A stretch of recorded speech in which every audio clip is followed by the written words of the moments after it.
December 4వ తారీఖున దత్తాత్రేయ జయంతి సందర్భంగా శ్రీమతి స్రవంతి గారి ఆధ్వర్యంలో దత్త హోమం సంప్రదించండి.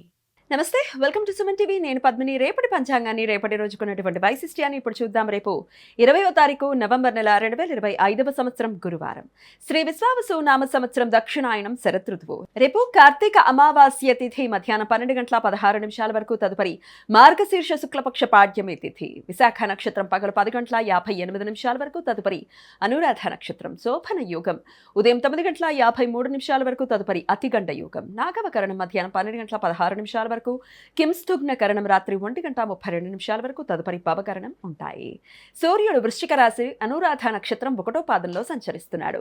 చంద్రుడు వృశ్చిక రాశిలో సంచరిస్తాడు. నక్షత్ర వర్జం మధ్యాహ్నం 3:28 నుండి సాయంత్రం 5:16 వరకు. అమృతకాలం రాత్రి 2:15 నుండి సాయంత్రం 4:03 వరకు. రేపు సూర్యోదయం ఉదయం 6:24 సూర్యాస్తమయం సాయంత్రం 5:40 చంద్రోదయం లేదు. చంద్రాస్తమయం సాయంత్రం 5:34 అభిజిత్ ముహూర్తం రేపు పగలు 11:39 నుండి మధ్యాహ్నం 12:24 వరకు.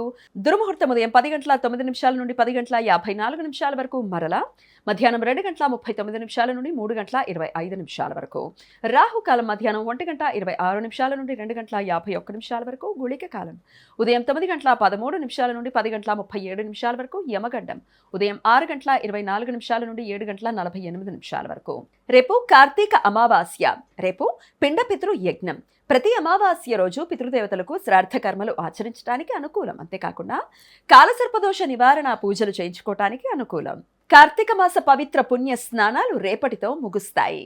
రేపు అన్నాదహనం. వైష్ణవులు రేపంతా ఉపవాసం ఉండి ఎల్లుండి యజ్ఞం చేస్తారు. గురువారం అనురాధ నక్షత్ర కలయిక ఉండటం వలన సర్వార్థ సిద్ధి యోగం రేపు పగలు 10:58 నుండి ఎల్లుండి సూర్యోదయం వరకు ఉంటుంది. ఈ సమయంలో నూతన వ్యాపార ప్రయత్నాలు చేయడానికి, కొత్త పనులు మొదలు పెట్టడానికి అనుకూలం. వక్ర బుధ రవిగ్రహాల మధ్య సమాగమనం రేపు మధ్యాహ్నం 2:49 ఏర్పడుతుంది. ఈ రెండు గ్రహాలు వృశ్చిక రాశిలో ఒకే 15:42 ఉత్తర ఆరోహణ క్రమంలో సంచరిస్తున్నాయి. 116 రోజులకు ఒకసారి ఏర్పడే ఈ సమాగమన సమయంలో ఆకాశంలో రవిగ్రహానికి అత్యంత చేరువుగా బుధగ్రహం వెళుతుంది. ఈ సమాచారాన్ని మనకందించిన వారు మేడికొండూరు విశ్వనాథ్ ప్రసాద్ గారు. ఆయనకు కృతజ్ఞతలు తెలియజేస్తూ నారాయణ స్మరణతో సమస్త సన్మంగళాని భవంతు. నమస్కారం.